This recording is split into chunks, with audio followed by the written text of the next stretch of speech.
College ইউনিভার্সিটির ছাত্র ভাইয়ের দেশের স্বাধীনতার ইতিহাস তোমরা পড়া, স্বাধীনতার ইতিহাস পড়িবে, স্বাধীনতার ইতিহাস রচনা করিবে। তবে স্বাধীনতার ইতিহাস শাহ আব্দুল আজিজের নাম আগরিব, আর নয় সেই ইতিহাস পরিপূর্ণ ইতিহাস হতে নয়। কিয়া 1803 খ্রিস্টাব্দ শাহ আব্দুল আজিজ যদি ইংরেজের বিরুদ্ধে ফতোয়া নদিত, হিন্দুস্তান জিন্দেগি স্বাধীন নইতো, হিন্দুস্তান নইলে পাকিস্তান নইতো, পাকিস্তান নইলে বাংলাদেশ নইতো।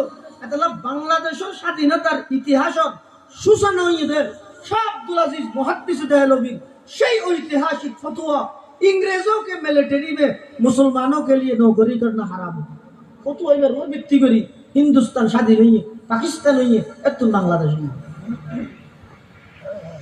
ये तो इतिहास सरकार जीवे जाते कम था तो ये इतेरा जाएंगरी बा नाएंगरी पर आज आराम बोलो ना ना बुझी अब बेरोको साधारण रूट होते दौड़ी रे शेष पर्यন্ত অত বাফরগিন অত জামাইগিন মাঝে আর কিছু নেই। আর মানুষ শুনেন দেখুন।